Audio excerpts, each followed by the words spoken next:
Livro Contos e Causos. Conto 1. Vidas entroncadas. 2 da tarde. Philip estava em uma posição incômoda. Ele não sabia precisar quanto tempo, mas a sensação era de estar há horas no telhado daquele prédio. O rifle de precisão preparado e a mira apontada para o bandido. Era só esperar o momento certo. O atirador de elite tinha 55 anos. Já estava naquela profissão há décadas. Sabia que aquilo não era apenas um trabalho. Ele estava salvando reféns inocentes das garras de marginais. Porém, aquele caso era diferente. O criminoso era pouco mais do que uma criança. Tinha 15, no máximo 16 anos. Extremamente magro e exibia um rosto assustado e furioso. Apontava uma faca para a garganta de uma refém, uma mulher com 30 e poucos anos. Os dois estavam no estacionamento de um supermercado, cercados pela polícia. Philip pensou no seu único filho, Isaac. Tinha 18 anos. Era pouco mais velho do que o sequestrador, mas logo tratou de afastar aquele pensamento. Isaac era um garoto de bem, estudioso, trabalhador, nada se assemelhava com aquele bandido. Respirou fundo e concentrou-se na mira. Aquilo podia acontecer a qualquer momento. O sequestrador se chamava Boris. Tinha 15 anos. Era filho de Emma e Joaquim. Os pais do garoto se conheceram em uma boate. Boris foi concebido no banheiro do estabelecimento naquela mesma noite. O casal nunca mais se viu depois disso. O homem era um alcoólatra que morreu de cirrose 2 anos depois, sem nunca saber que daquela aventura nascera uma criança. Ao saber que estava grávida, Emma entrou em desespero. Ela dividiu uma kitnet com uma amiga. Desligou-se dos pais na adolescência, fugindo de um pai violento e de uma mãe submissa. Foi para outra cidade e trabalhava em uma loja de roupas, onde ganhava uma grana suficiente para dividir o aluguel e se alimentar. Tentou esconder a gravidez dos patrões, mas foi demitida assim que a verdade foi descoberta, num tempo em que as leis não protegiam as mulheres grávidas. Depois que o filho nasceu, Emma não conseguiu mais um emprego. Foi obrigada a vender o próprio corpo para não passar fome. Aquela vida era tão difícil que ela só conseguia ir para a cama com aqueles caras repulsivos depois de beber muito. Normalmente, chegava em casa ainda bêbada e via o filho. Culpava o menino por tudo aquilo. Para descarregar a raiva, espancava o garoto por qualquer coisa. Foi assim que Boris cresceu, sendo agredido e mal cuidado. Aos 10 anos, passava mais tempo na rua do que em casa. Não demorou a conhecer o álcool e o cigarro. Depois de um tempo, foi para entorpecentes mais pesados. Começou a roubar para sustentar o vício. Muitas vezes, o garoto ficava o dia todo sem comer. Costumava se esconder em uma fábrica abandonada, onde consumia os alucinógenos que o faziam fugir daquele mundo violento. Até que naquela manhã acordou faminto. Foi até o supermercado para pegar alguma coisa. Escolheu algumas bolachas. O problema é que ele não tinha dinheiro. Tentou sair correndo. Foi pego pelo dono do comércio. Após uma luta corporal, Boris conseguiu se livrar do homem e puxar a funcionária do supermercado, que assistia atônita aos dois brigarem, e encostou uma faca na garganta dela. Estava saindo do estabelecimento com a mulher de refém quando a polícia chegou. Boris queria ir embora, levar a comida com ele. Se preciso for, levaria a mulher junto para que nenhum policial o perseguisse. Porém, as autoridades o cercaram. Ele estava assustado, mas, ao mesmo tempo, furioso com aqueles homens. Não queria ser preso. Não ia deixar que o machucassem. Estava começando a ficar sem paciência. Encostou a boca na orelha da refém e disse: "Convença aqueles caras a me deixarem ir. Você vai comigo. Convença os policiais ou eu vou fazer uma loucura e cravar isso em você." A refém se chamava Susan. Tinha 35 anos. Era viúva. Mãe de 2 filhos. Ander, de 5 anos, e Luana, de 3. O marido morreu há 1 ano, vítima de latrocínio. A única fonte de renda dela era do trabalho como caixa de supermercado, onde o salário permitia que alimentasse e vestisse os filhos.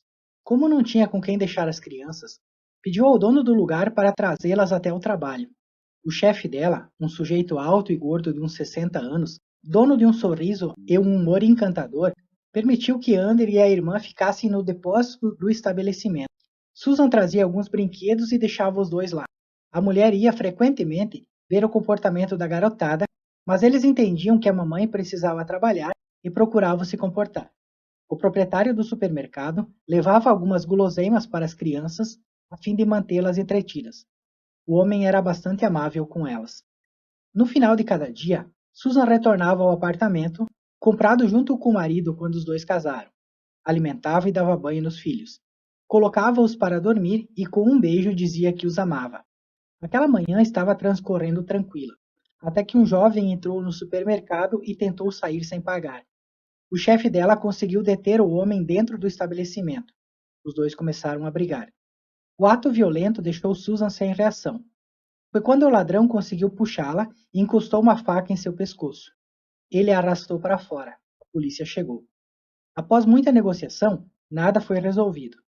O criminoso se encostou em um muro para que as pessoas do supermercado não o atacassem por trás. Usavam Susan como escudo para que ninguém atirasse nele. A mulher percebeu que o sequestrador ofegava.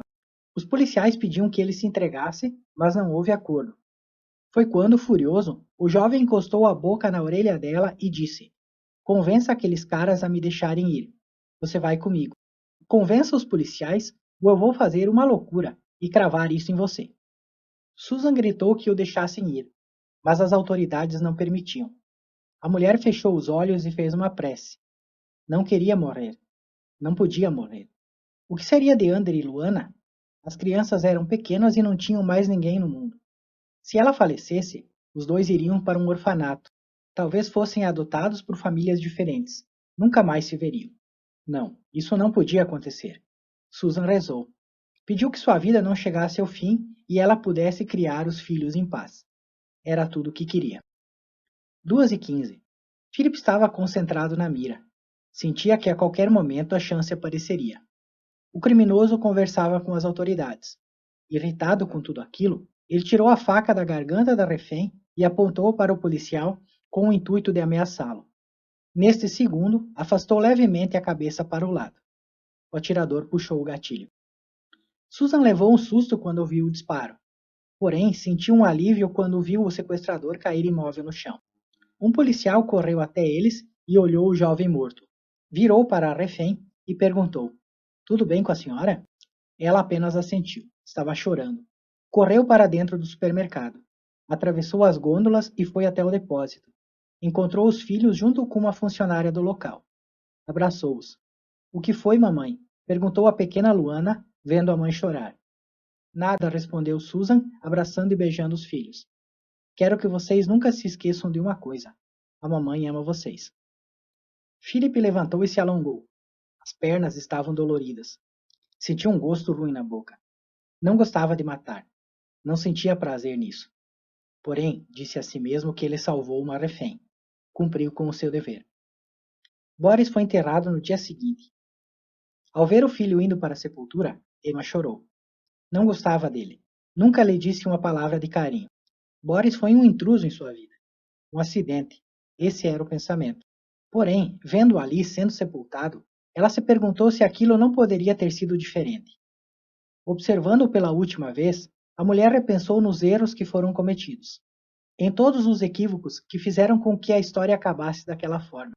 E se Emma nascesse em uma família mais estruturada? Ou se durante aquela aventura um preservativo fosse usado? E se a jovem conseguisse algum apoio quando estava grávida? Talvez alguém poderia ter oferecido um emprego digno depois que a criança nasceu? A mãe poderia ter dado uma palavra de carinho ao filho?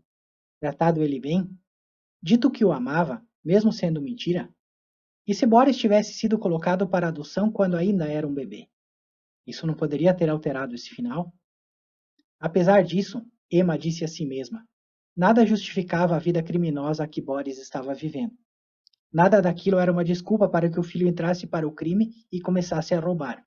O jovem poderia ter escolhido um caminho diferente, apesar das circunstâncias em que vivia. Pobreza e adversidades não são pretextos para entrar na criminalidade. Mesmo assim, ela gostaria que tudo aquilo não terminasse daquela maneira. Mas era tarde demais para pensar nisso. Boris estava morto. Não se podia voltar atrás. Infelizmente, nada daquilo poderia ser mudado. Fim.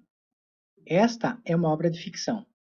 Os personagens, os acontecimentos e os diálogos são frutos da imaginação do autor e não devem ser interpretados como reais. Qualquer semelhança com fatos reais, pessoas vivas ou falecidas, terá sido mera coincidência. Todas as situações aqui representadas têm como único objetivo o entretenimento. Os pontos de vista, as opiniões e as crenças são dos próprios personagens e não representam necessariamente os do autor.